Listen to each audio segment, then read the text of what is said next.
وَلَمَّا جَاءَتْ رُسُلُنَا لُوطًا سِیءَ بِهِمْ وَضَاقَ بِهِمْ ذَرْعًا، تو جب آئے ہمارے یہ فرشتادے بھیجے ہوئے، ہمارے یہ پیغامبر، یہ فرشتے لوط کے پاس، سِیءَ بِهِمْ، کہ وہاں پر یہ بھیجے گئے تھے بہت خوبصورت لڑکوں کی شکل میں،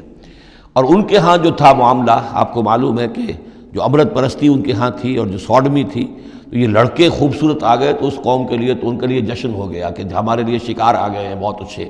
لوط کے ہاں بڑے عمدہ شکار پہنچے ہیں، لہذا وہ سب غول کے غول اب آ رہے ہیں حضرت لوط علیہ السلام کے گھر پر چڑھائی کر رہے ہیں۔ تو جب ہمارے یہ فرشتادہ، ہمارے یہ جو نوجوان لڑکوں کی شکل میں جن کو بھیجا گیا تھا فرشتوں کو، وہ جب پہنچے حضرت لوط کے پاس، سِیءَ بِهِمْ، وہ ان کو دیکھ کر بہت غمگین ہوا کہ یہ بڑا میرے لیے،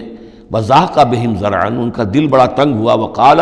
هَذَا يَوْمٌ عَصِیبٌ، اور انہوں نے کہا یہ تو میرے لیے بڑا سختی کا دن آ گیا ہے، میرے پاس اتنی طاقت نہیں ہے کہ میں ان بدبختوں کا مقابلہ کر سکوں، اپنے ان مہمانوں کو ان کی دست برس سے میں بچا سکوں،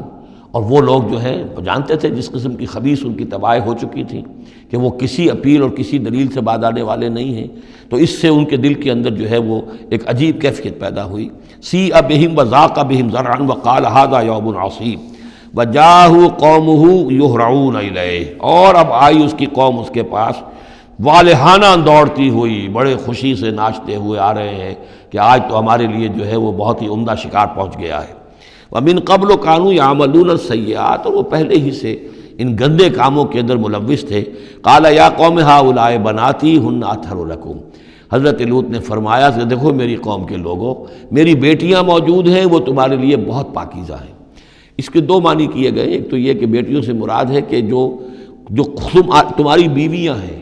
وہ میری بیٹیوں کے مانند ہیں۔ نبی جو ہوتا ہے وہ گویا کہ قوم کے لیے والد کی جگہ ہے، جیسے کہ قرآن مجید میں وَأَزْوَاجُهُ أُمَّهَاتُهُمْ، حضور کی تمام ازواج جو ہیں وہ پوری امت کے لیے ماؤں کے درجے میں ہیں، تو گویا کہ میری بیٹیاں ہیں، اللہ نے تمہارے لیے ان کو پیدا کیا ہے، تمہارے لیے جوڑا بنایا ہے، وہ پاک جو ہے تمہارے لیے راستہ اپنی شہوت کی کے تقاضے کو پورا کرنے کے لیے صحیح راستہ اس کو چھوڑ کر، اور یہ بھی ہو سکتا ہے کہ انہوں نے اپنی بیٹیوں ہی کو پیش کیا ہو کہ تمہیں اگر کرنا ہی ہے تو نکاح کر لو، میں اپنی بیٹیاں تمہیں نکاح میں دینے کو تیار ہوں، لیکن میرے جو یہ مہمان ہیں ان کے بارے میں مجھے رسوا نہ کرو۔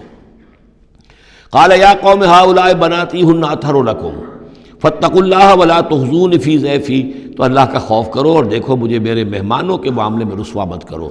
الیس منکم رجل رشید، کیا تم میں کوئی ایک آدمی بھی شریف اور کوئی ایک آدمی بھی نیک چلن نہیں رہا؟ یعنی کوئی تو تم میں سے ایسا نکل آتا جو میرا ساتھ دیتا، جو میری ہاں میں ہاں ملاتا، تم میں تو معلوم ہوتا ہے کہ کوئی ایک شخص بھی شریف النفس باقی نہیں رہا۔ قالوا لقد علمت ما لنا فی بناتک من حق، انہوں نے کہا کہ اے لوط تمہیں خوب معلوم ہے تمہاری بیٹیوں پر ہمارا کوئی حق نہیں ہے۔ اس سے معلوم ہوتا ہے وہ دوسری ہی بات ہی زیادہ راجح ہے۔ وَإِنَّكَ لَتَعْلَمُ مَا نُرِيدُ، اور تم خوب جانتے ہو جو ہم چاہتے ہیں، یعنی باتیں مت بناؤ، ہماری توجہ جو ہے ادھر ادھر لے جانے کی کوشش نہ کرو، تم جانتے ہو ہم جو چاہتے ہیں، جس کے لیے ہم حاضر ہوئے ہیں، جس کے لیے ہم پہنچے ہیں۔ قَالَ لَوْ أَنَّ لِي بِكُمْ قُوَّةً، انہوں نے کہا کاش کہ میرے پاس تمہارے مقابلے کے لیے کوئی طاقت ہوتی، او آوی الی رکن شدید، یا میں کوئی قلعہ ایسا ہوتا جس میں مضبوط میں جا کر پناہ لے لیتا اور تم سے اپنے آپ کو اور اپنے مہمانوں کو بچا لیتا۔ یہاں ہے اصل میں حضور صلی اللہ علیہ وسلم کی ایک حدیث میں الفاظ آئے ہیں،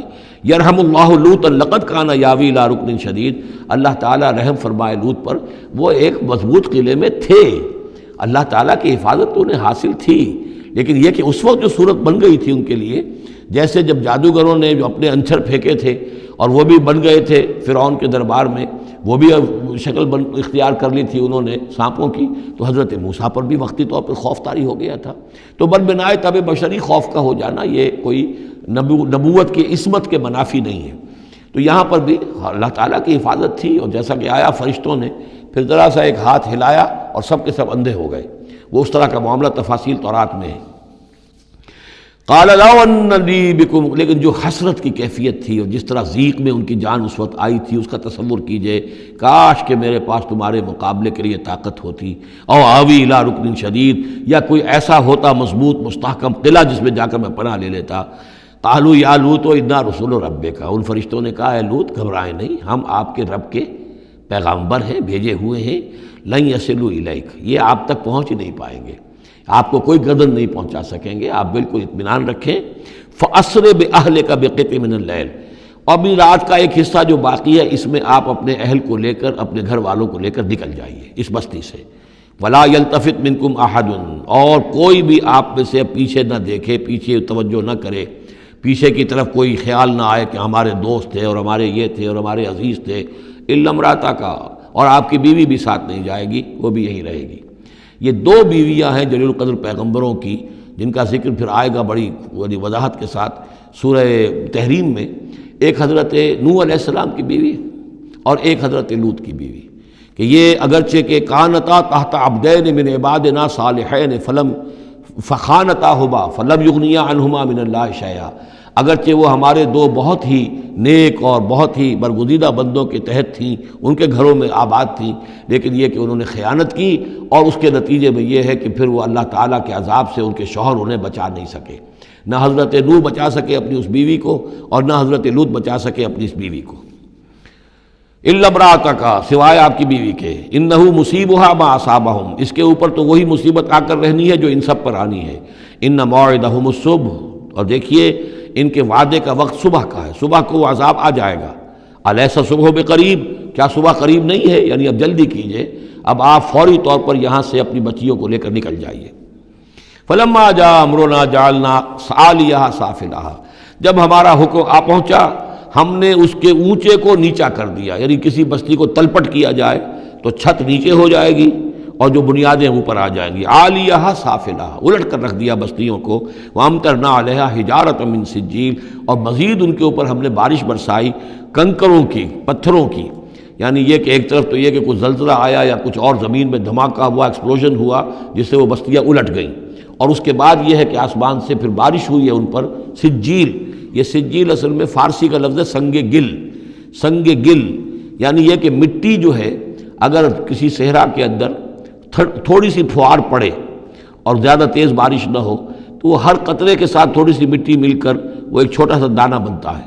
اور وہ پھر دھوپ جب پڑتی ہے تو وہ پھر پک جاتا ہے، جیسے کہ کہیں آپ اینٹیں پکاتے ہیں اپنے بھٹیوں کے اندر، یہ پھر کہلاتی ہے سنگ گل۔ یعنی یہ پتھر تو ہے لیکن یہ پتھر نہیں ہے، یہ مٹی کے بنے ہوئے پتھر ہیں، کنکر ہیں۔ ان کنکروں کی بارش ہوئی جس کے اندر کہ اس کو بالکل دفن کر دیا گیا ان دونوں شہروں کو۔ منضود، تہ بر تہ، تہ بر تہ، وہ جو بارش ہو رہی تھی کنکروں کی تہ بر تہ۔ مسومۃ عند ربک، اور وہ نشان زد تھے تیرے رب کی طرف سے، یعنی ہر ایک کے لیے معلوم تھا کہ کس کو کون سا پتھر لگنا ہے اور کون سا جو شخص ہے اس کی ہلاکت کس کے ذریعے سے ہونی ہے۔ وما ہی من الظالمین ببعید، اور یہ ان ظالموں سے کچھ زیادہ دور نہیں ہے، یعنی جو مشرکین مکہ ہیں، جو قریش ہیں اور عرب کے جو مشرک ہیں، ان سے یہ بستیاں کو دور تو نہیں ہیں، اس لیے کہ یہ جب جاتے تھے فلسطین کی طرف اپنے قافلے لے کر تو یہاں سے گزرتے تھے۔